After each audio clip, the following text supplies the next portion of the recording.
అస్మద్గురుభ్యో నమః. మనము ప్రకృతి నియమాలు దోషరహిత న్యాయము అనే సద్గ్రంథంలో భాగంగా కపిల మహర్షి మానవుడు చేసిన చెడు కర్మ ఫలితాలను గురించి తెలియజేస్తూ ఉన్నారు. రాజభటులు శిక్షార్థమై నేరస్తుని బంధించినట్లుగా నేరపూరితమైన ఇంద్రియ భోగములు నెలకొన్నట్టు వ్యక్తిని యమదూతలు బంధిస్తారు.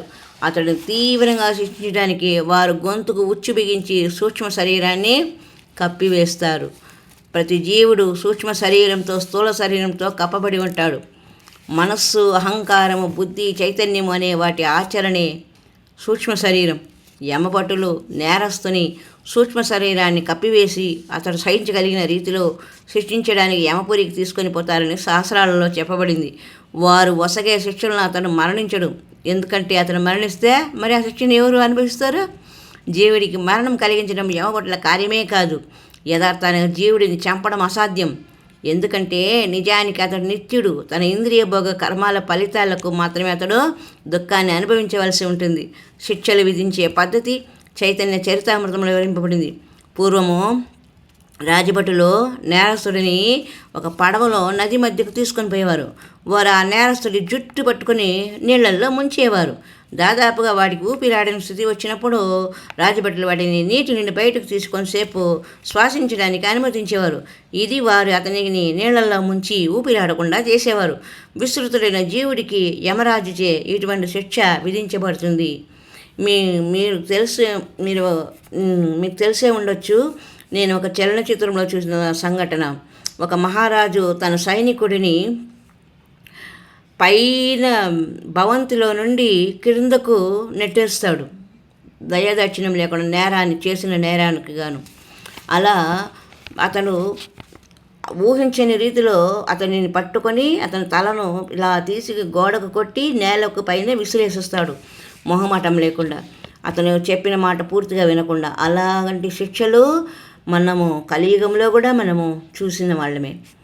కాబట్టి ఇలాంటివి ప్రాణం పోయిన తర్వాత ఇంద్రియ భోగాలను అనుభవించిన వ్యక్తి మరణిస్తే అతనికి శిక్షలు ఎలా ఉంటాయి, చెడు కర్మ ఫలితాలు అనే విషయాన్ని కపిల మహర్షి భాగవతంలో వివరించారు. అది మనము ఈ మధ్యకాలంలో వచ్చిన చలనచిత్రాల్లో చక్కగా చూసి ఉంటాం అందరం. యమభటులచే తీసుకొని పోబడుతూ అతను మిక్కిలి విహ్వలుడై వారి చేతులలో వణికిపోతాడు. దారిలో అతడు కుక్కలచే కరువబడుతూ జీవితంలో తాను చేసిన పాపకర్మలను గుర్తు చేసుకుంటాడు. ఆ విధంగా అతడు తీవ్రంగా దుఃఖపోతాడు. అప్పుడు గుర్తొస్తూ ఉంటాయి సూక్ష్మ శరీరంలో ఉన్నప్పుడు, అరే మనం ఇలాంటి తప్పులు చేసాము, అందుకే మనకి ఇలాంటిది వచ్చింది అని అప్పుడు ఆలోచిస్తూ ఉంటాడు. యమభటులచే బంధితుడైన నేరస్తుడు ఈ లోకం నుండి యమలోకానికి పోతున్నప్పుడు చాలా కుక్కలు తారసపడతాయని, అతని నేరపూర్వకమైన ఇంద్రియ కర్మలను గుర్తు చేయడానికి అవి మురుగుతాయని, కరుస్తాయని చెప్పబడింది.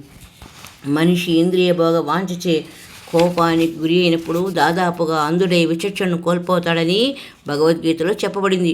అతడు సమస్తాన్ని మర్చిపోతాడు. అతిగా ఇంద్రియ భోగానికి ఆకర్షితుడైనప్పుడు మనిషి బుద్ధి నశిస్తుంది. దానికి పరిణామాలను అనుభవించాల్సి వస్తుందని కూడా అతను మర్చిపోతాడు. జీవుడు తాను చేసిన ఇంద్రియ భోగ కలాపాలను ఒక్కమారు గుర్తు చేసుకోవడానికి యమరాజుచే నియమింపబడిన కుక్కలు ఇక్కడ ఒక అవకాశాన్ని ఇస్తాయి. మనం స్థూల దేహంలో ఉన్నప్పుడు అటువంటి ఇంద్రియ భోగ కలాపాలు నవీన ప్రభుత్వాల ద్వారా ప్రోత్సహింపబడతాయి. ప్రపంచంలో అనేక దేశాలలో కుటుంబ నియంత్రణ రూపంలో ప్రభుత్వాలు అటువంటి కలాపాలను ప్రోత్సహిస్తున్నాయి. స్త్రీలకు గర్భనిరోధక మాత్రలు ఇవ్వబడుతున్నాయి. గర్భస్రావం చేసుకోవడానికి ఆసుపత్రులకు వెళ్ళడానికి వారికి అనుమతిస్తుంది. ఇంద్రియ భోగ ఫలితంగానే కదా ఇదంతా జరుగుతుంది. నిజానికి చక్కటి సంతానాన్ని పొందడానికి మైథునం ఉద్దేశింపబడింది.